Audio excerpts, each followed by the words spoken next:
Attendez, J-1 avant le match Newcastle contre le Barça, on a eu le droit à quelques infos. Alors pour commencer avec une mauvaise nouvelle, Lamine Yamal, Fermin Casado et Gérard Martin risquent de manquer le match retour contre Newcastle s'ils reçoivent un carton jaune à St James Park. Déjà qu'actuellement on n'a pas de De Jong, pas de Baldé, pas de Koundé, il faut surtout pas qu'au match retour on n'ait pas un de ces joueurs, car sinon croyez-moi que ça va vraiment pas le faire. Johan Garcia est hontifié en conférence de presse, en commençant par Johan Garcia. Le bruit des élections, cela ne nous affecte pas du tout, nous sommes concentrés sur le jeu. J'ai dit après la défaite 4-0 contre l'Atlético que nous allions apprendre de nos erreurs, nous sommes une jeune équipe et nous l'avons compris. Si demain au début du match le Barça est mené et qu'au préalable il faut redescendre un petit peu la ligne haute, faudra la redescendre. Faudra surtout pas prendre le risque de se manger à nouveau un nouveau score en sachant qu'on a le match retour au Camp Nou à la maison. Hansi Flick, il faut attendre les élections, mais ce que je peux dire c'est que depuis mon arrivée j'entretiens de bonnes relations avec Deco et Bojan, nous travaillons très bien ensemble. Nous analysons pas seulement les joueurs de l'équipe première, mais aussi ceux de la Masia. J'ai de bonnes relations avec Xavi mais je ne souhaite pas commenter nos conversations car elles sont privées. Je sais ce qui se passe, mais cela reste privé. Forcément après l'interview de Xavi hier soir, on allait lui poser ce genre de questions. Newcastle joue bien et pratique un pressing individuel et est rapide en attaque. Nous devons défendre avec acharnement, fierté et courage. Les deux matchs sont importants, comme nous l'avons déjà vu contre l'Atlético en coupe,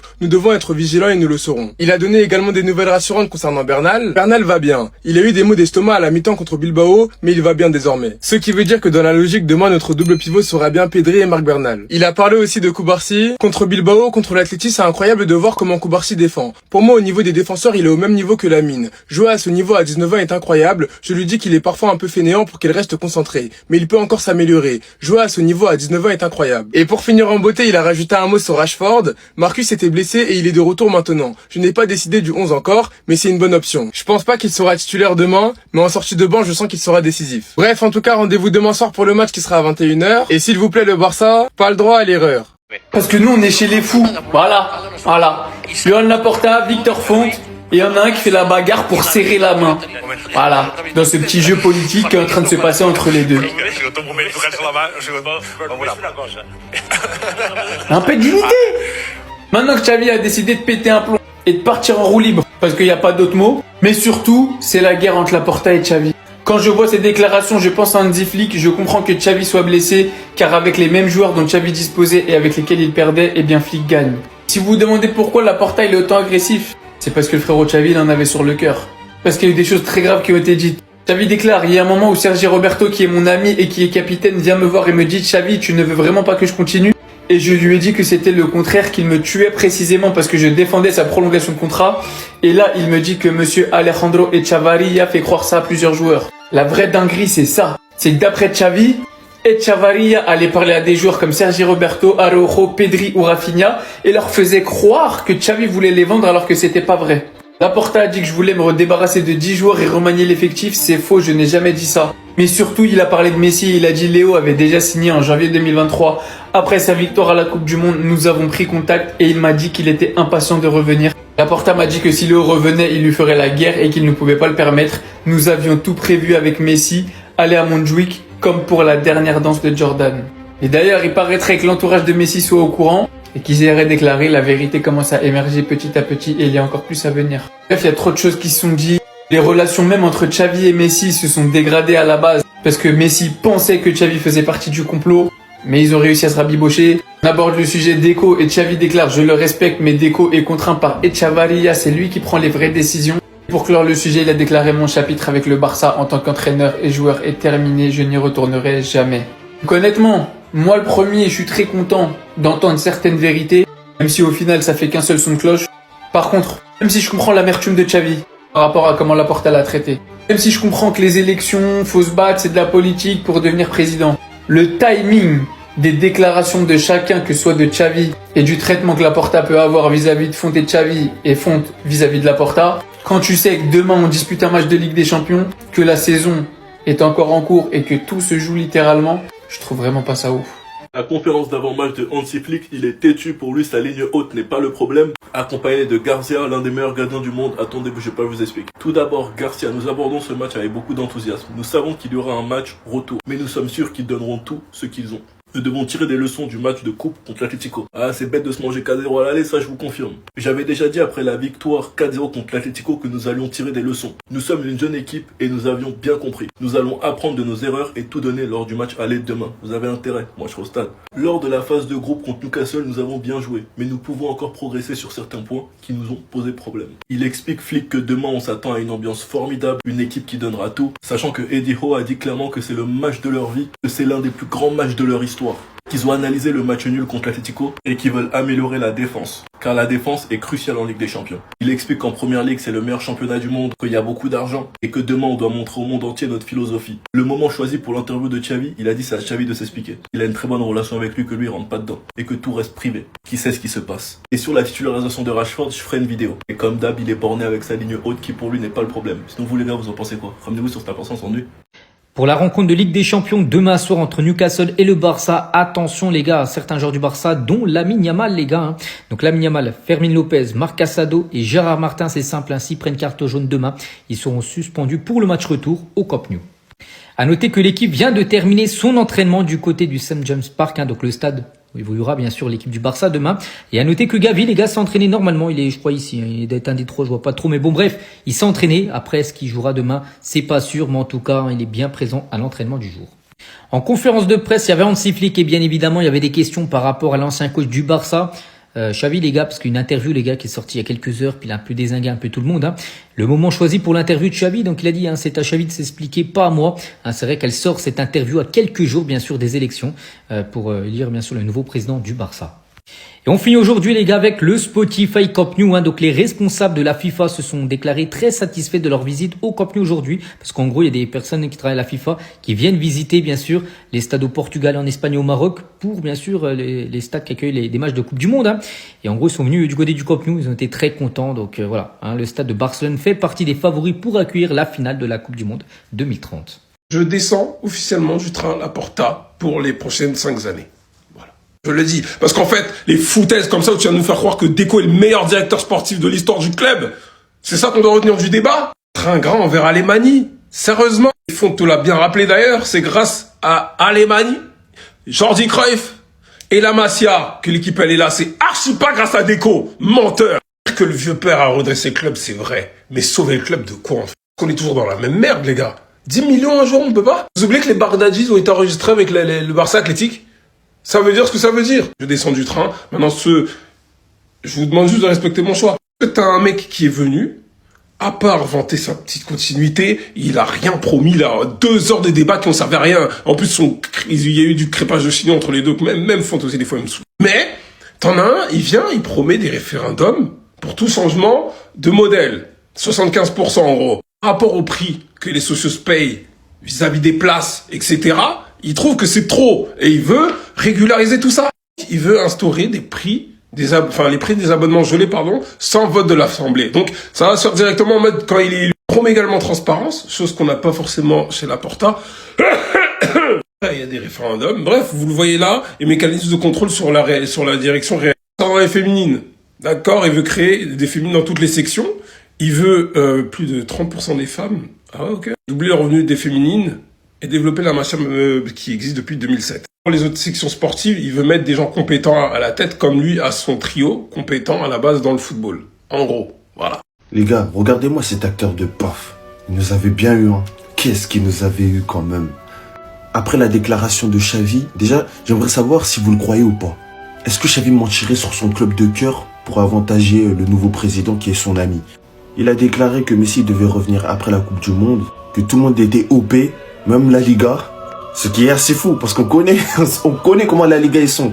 C'est pour ça que moi j'ai du mal à y croire d'ailleurs. Mais bref, il a dit que tout le monde était OP sauf Laporta, que Messi il allait causer une guerre des salaires et que Laporta il a dit qu'il pouvait pas se le permettre. Et on a appris hier que l'entourage de Messi a déclaré que la vérité commence à éclater peu à peu.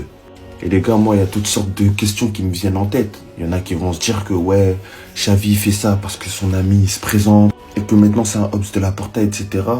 Que tout le monde veut utiliser Messi. Mais Laporta, c'était le boss de l'utilisation de Messi.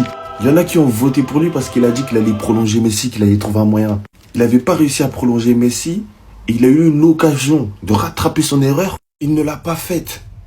peut-être que l'heure de Laporta est arrivée. Parce que peut-être c'est le plus grand menteur de l'histoire du Barça. C'était Jorginho du Brasil et dites-moi ce que vous pensez de cette guerre. En tout cas, elle est assez piquante. Bao. S'il y a bien un truc que vous pourrez pas enlever à mon club, hein, c'est qu'on divertit le football. Cette scène, elle est lunaire, les gars. C'était ce matin entre Victor Font et Laporta lors du débat pour les élections présidentielles. Victor Font, il veut lui serrer la main.